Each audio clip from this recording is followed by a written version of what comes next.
La Retro es presentado por Next News, el banco de noticias más grande de Chile.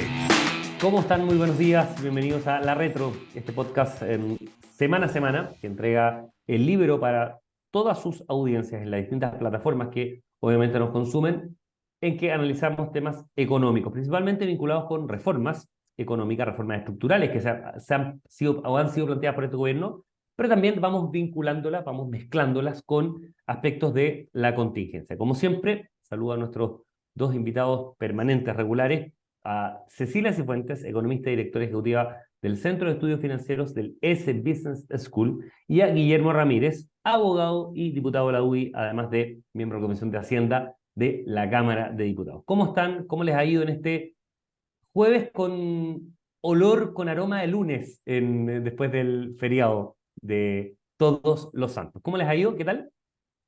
Bien, bien, ahí leyendo y leyendo normas constitucionales. Admirable los abogados que se tienen que aprender las Demasiado. constituciones de memoria, porque esta es más pega que la vigente, porque es más Un larga poco esta más. propuesta. Pero lo que no implica maximalista, dejo ahí No, ser un poco más larga, es más nada más, larga, pero no efectivamente. es más corta que la de la convención, mucho más corta. Totalmente. Guillermo, ¿qué tal? ¿Cómo has estado? Bien, muy bien, sorprendido, o no sorprendido en realidad. Una vez más, Cecilia ratifica lo Matea que ya se está leyendo la Constitución completa, muy bien. Revisando punto por punto. Bueno, hoy día partamos quizás con lo más contingente. Hoy día acaba de publicarse por parte del Banco Central el IMASEC, el Índice Mensual de Actividad Económica, que de algún modo, la Cecilia me va a tirar la oreja, en un 95%, entiendo, es la que concentra finalmente el crecimiento o el PIB, el movimiento del PIB. Hay ciertos ajustes que se hacen posteriormente, incluso después de varios meses, en esto, pero captura una parte importantísima de la actividad económica. Y salió con crecimiento cero. Entonces, lo hablábamos un poco previo a partir. En esto, de algún modo, lo que nos suma algo resta, porque en todo lo que ha habido de transcurso del año, el IMASEC de septiembre, bueno, van solamente un par de cifras positivas y el resto han sido negativas y además se suma a la de septiembre que es neutra respecto. Entonces, una quizás primera aproximación, más allá de los detalles puntuales que obviamente están y van a analizar y se van a enumerar por parte de los medios de comunicación, pero quizás una mirada más global para partir, Cecilia, contigo, ¿qué nos deja esto y cómo se está proyectando y el año? Pareciera ser que todas las posibilidades de remontar hacia un año de crecimiento cero se van dejando al lado y seguramente vamos a tener un año con saldo negativo, con saldo rojo. No, podríamos terminar con un resultado de cero.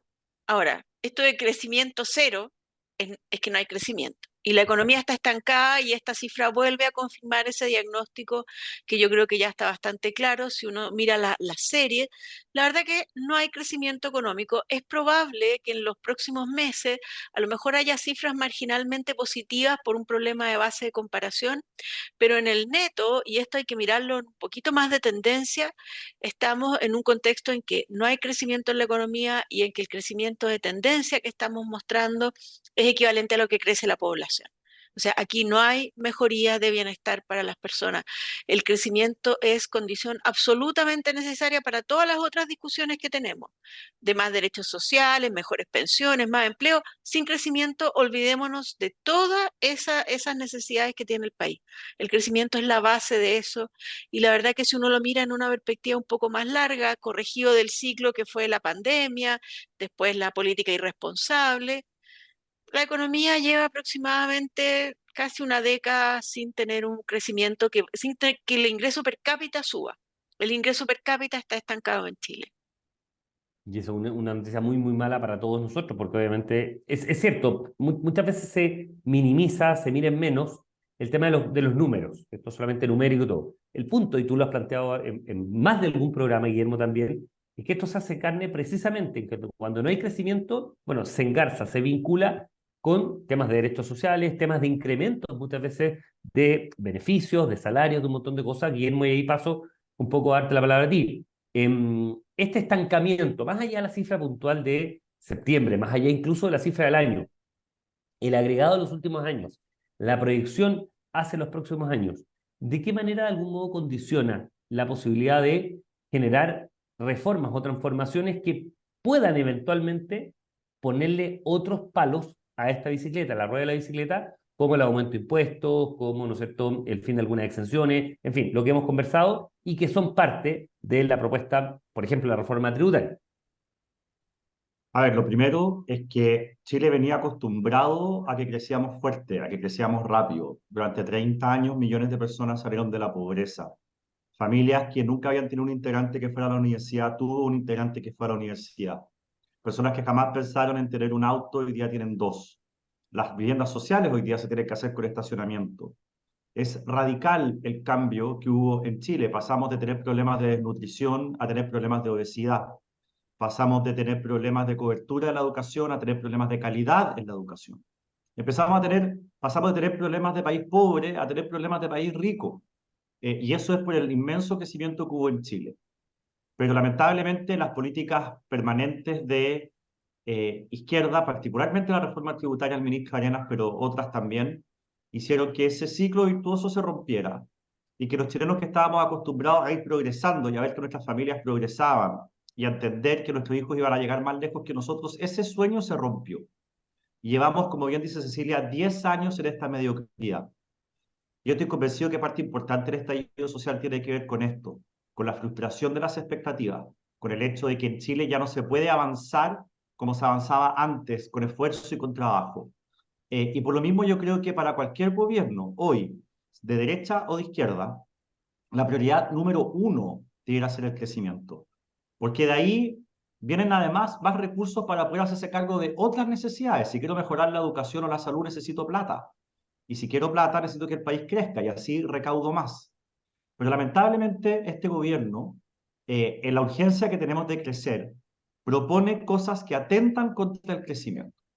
Y además es muy indolente frente a problemas que va presentando el país. Por ejemplo, en materia de inversión, a este gobierno no le ha importado frenar, sus autoridades, frenar grandes proyectos de inversión en Chile. Fíjate que se alegran de una inversión, que yo también me alegro, no me acuerdo si eran 230 o 130 millones de dólares que el presidente Boric anunció desde China. Dominga, que lo detuvieron, son 2.500 millones de dólares. 230 versus 2.500. Hemos visto empresas chilenas conocidas que quiebran y al gobierno no le importa. Hemos sabido que Sinovac decidió no invertir en Chile en circunstancias que se había propuesto hacerlo. Al gobierno no le importa.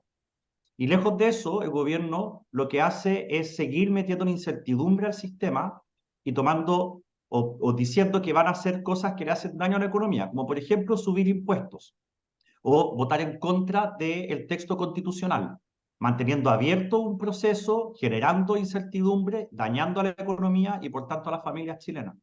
Entonces, para este gobierno, la prioridad debiese ser el crecimiento, la número uno.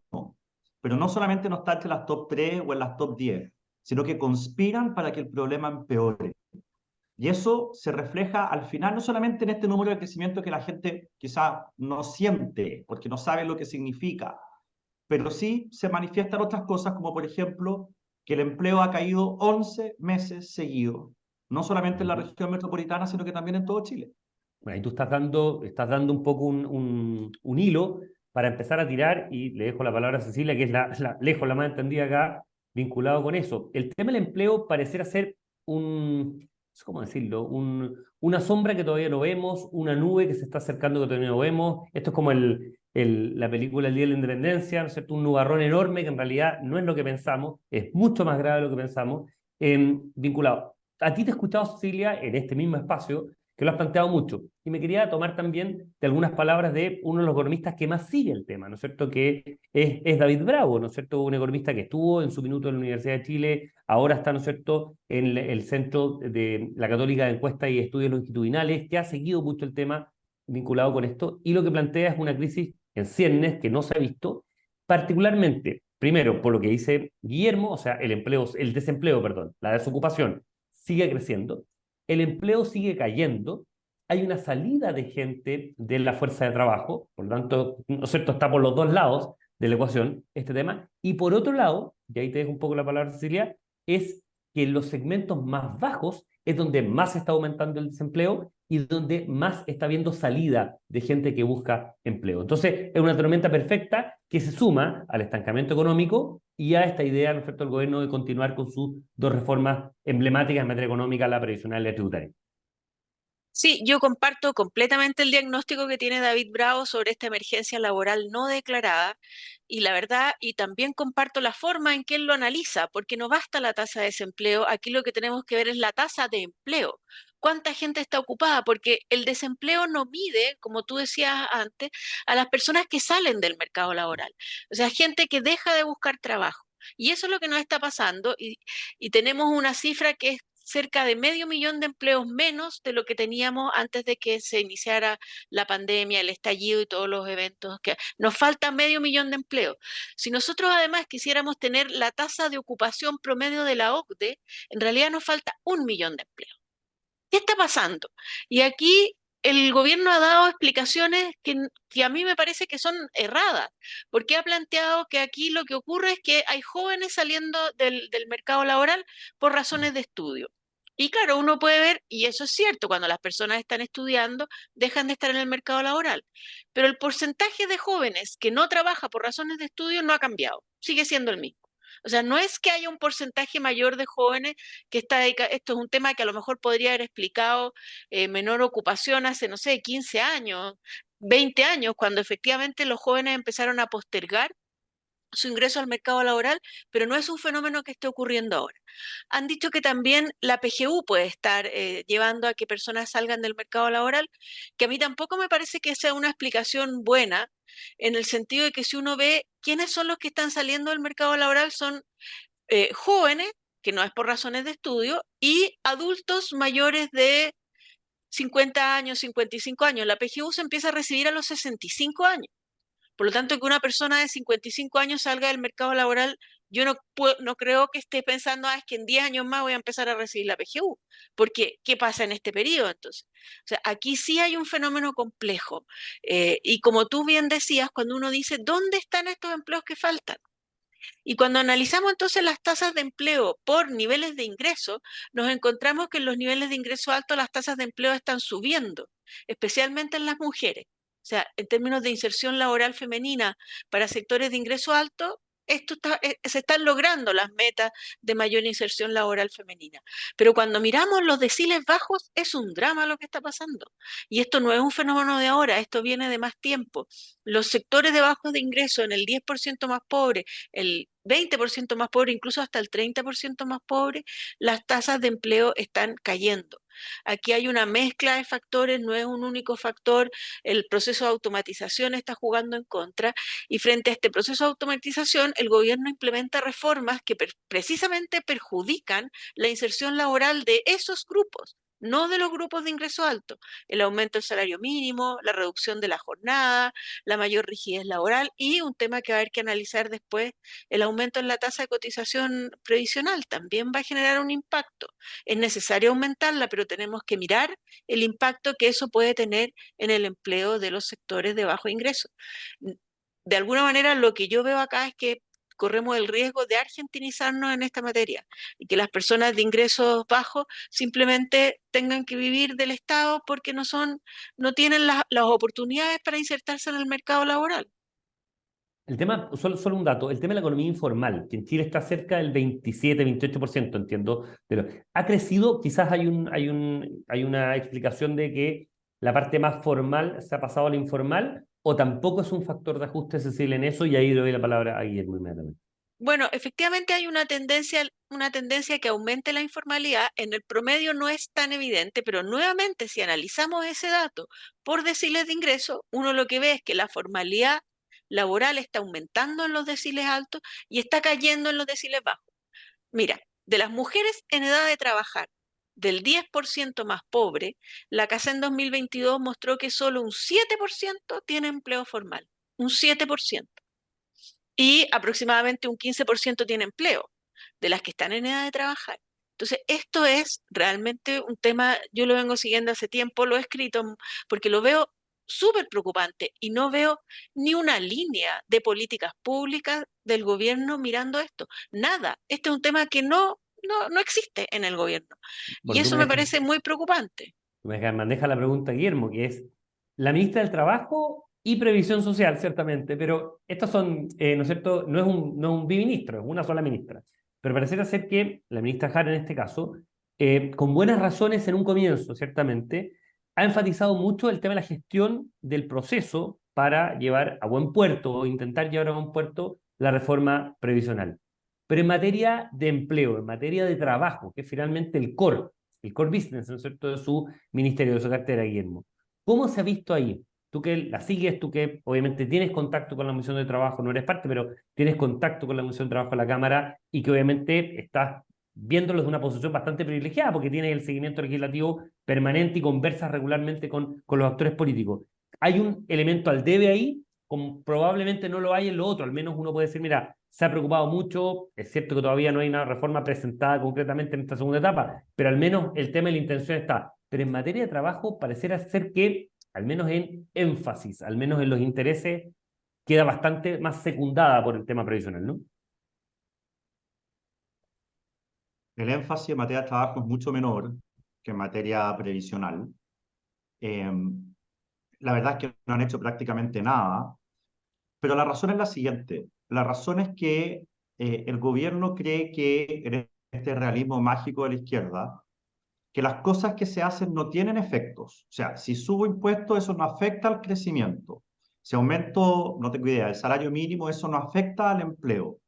Si reduzco la jornada laboral, eso no afecta al empleo. Entonces, para ellos la explicación del crecimiento o la explicación del empleo tiene que ver con ciclos económicos simplemente.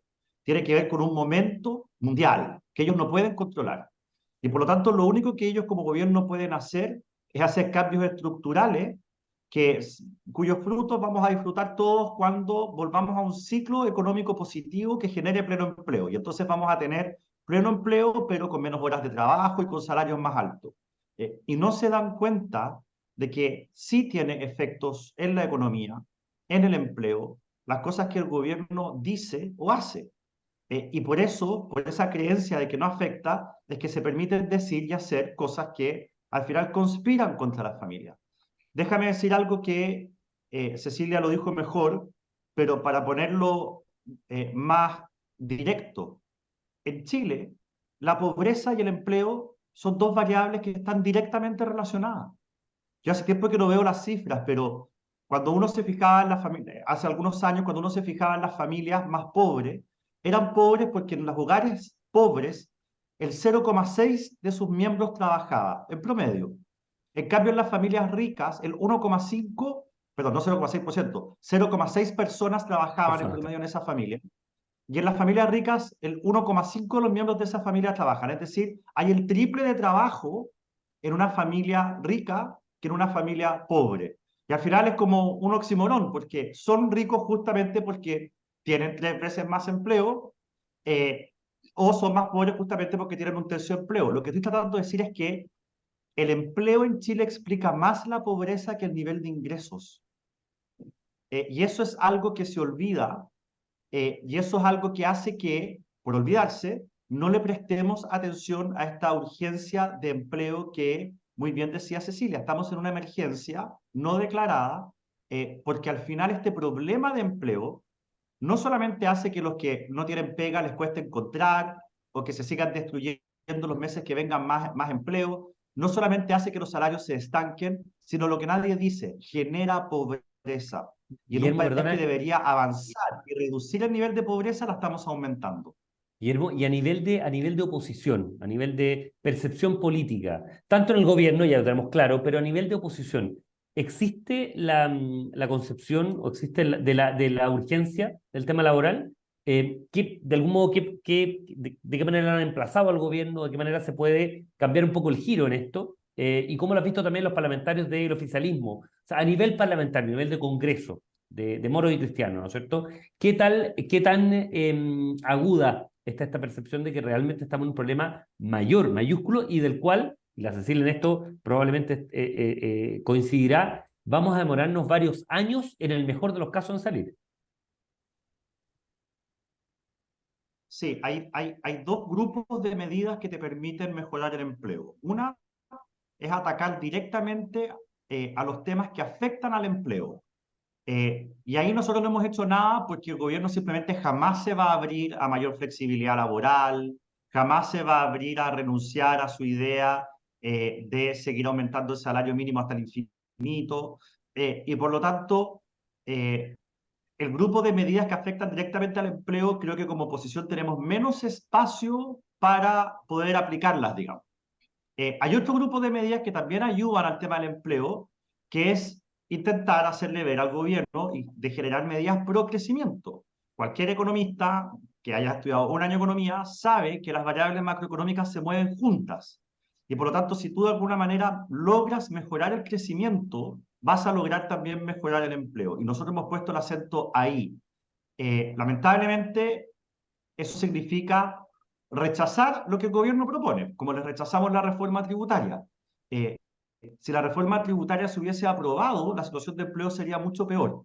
Y hemos intentado cacarear con mucha fuerza desde hace ya más de un año que aquí el gran ausente y la gran urgencia es el tema del crecimiento. Y creo que nuestro discurso algo ha ido permeando en los medios de comunicación y también en algunas personas del gobierno. Ojalá que, por último, por un instinto de supervivencia política del gobierno, tomen medidas pro crecimiento, porque si seguimos como estamos, este gobierno va a terminar aún peor de lo que está. Cecilia, ¿cómo se ve el panorama hacia adelante? Las proyecciones de crecimiento del Banco Central establecen del orden del 1, 1,2% el próximo año, 1,5%, en el mejor de los casos, por un lado, en materia macroeconómica. En materia de inversión también está bastante decaída, la inversión obviamente genera empleo. En materia de empleo, ¿cómo lo estás viendo?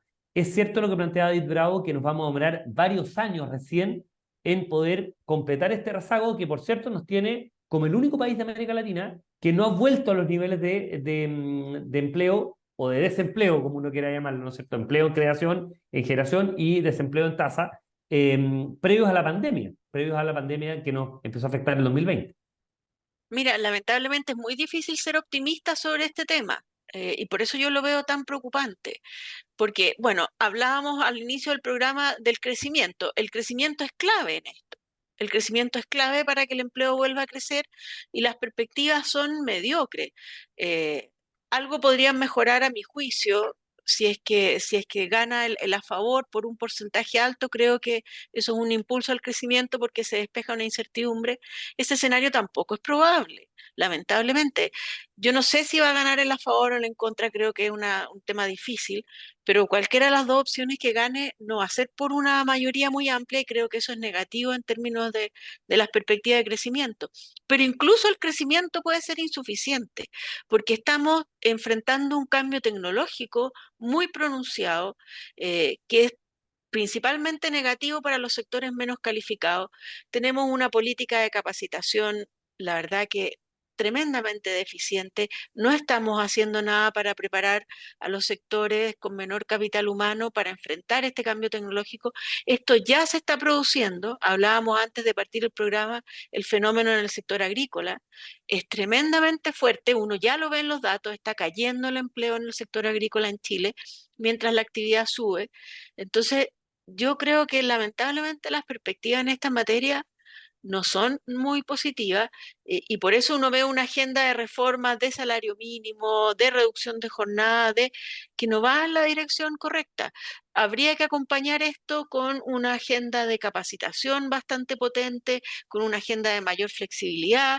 Hay un tema que lo ha planteado en este tiempo, que lo ha vuelto a retomar algunos parlamentarios de derecha, que yo lo miro con muy buenos ojos, que es cambiar la política de indemnizaciones por años de servicio, que es una tremenda rigidez de nuestro mercado laboral, pero no se ve eso como una agenda que se pueda tomar en el corto plazo.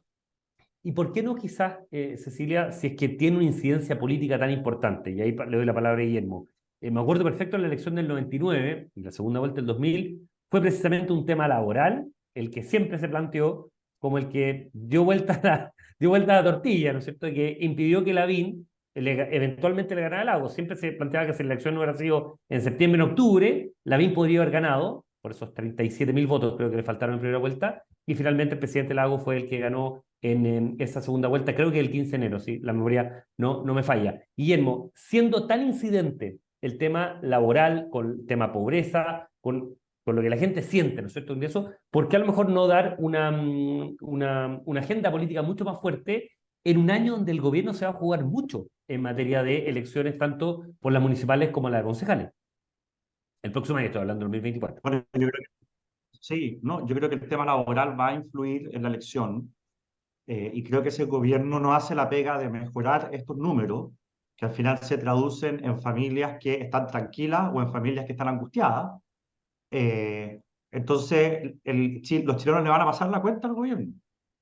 O sea, yo no imagino una persona que habiendo tenido trabajo y estabilidad laboral, que hoy día no lo tenga, que vaya a votar de nuevo por la izquierda. Porque la angustia que genera esa situación es tremenda. Y para los que tienen hijos es peor. O sea, aquí cualquiera que haya vivido en su propia familia, o en amigos cercanos, o en propia carne, la angustia que significa buscar pega y no encontrarla. ¿Entiende de lo que estoy hablando? Y por lo tanto, creo que el gobierno tiene que tomarse en serio este tema, pero ya nos anunció que no se lo toman en serio, porque igual que el crecimiento, que le echan la culpa a la guerra en Ucrania, respecto al empleo, le echan la culpa a los estudiantes o a los jóvenes que ahora están estudiando. Y no hay nada más improductivo en la vida, no solamente en la política, que no ser capaz de hacer autocrítica, porque no hay mejoras y no hay aprendizaje. Y este gobierno, como no hace la autocrítica y le echa la culpa al empedrado, no va a mejorar y no va a aprender. Y por lo tanto, mis perspectivas es que si llevamos 11 meses seguidos de caída en el empleo, eso se va a traducir en 12, 13, 14 o 15 meses seguidos sin ninguna duda.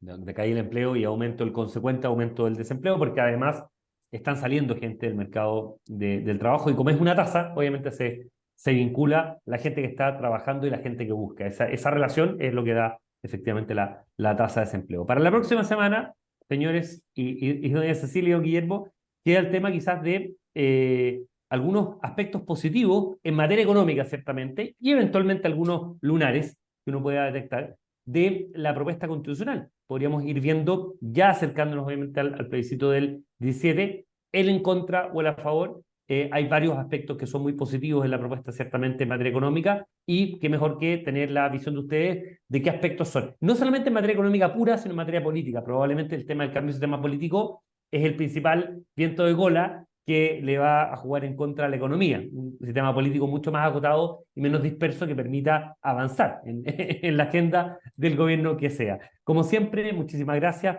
por esta ya media hora que llevamos de conversación. Como siempre, Guillermo Ramírez, abogado, diputado de la UDI y miembro de la Comisión de Hacienda de la Cámara, y Cecilia Cifuentes, economista y directora ejecutiva del Centro de Estudios Financieros del ESE Business School. Que tengan un gran día y un gran cierre de semana. Nos estamos viendo. Chao, chao. Chao, nos vemos. Chao. Estén bien. La Retro es presentado por Next News, el banco de noticias más grande de Chile. El Líbero, la realidad como no la habías visto. Haz que estos contenidos lleguen más lejos haciéndote miembro de la Red Líbero.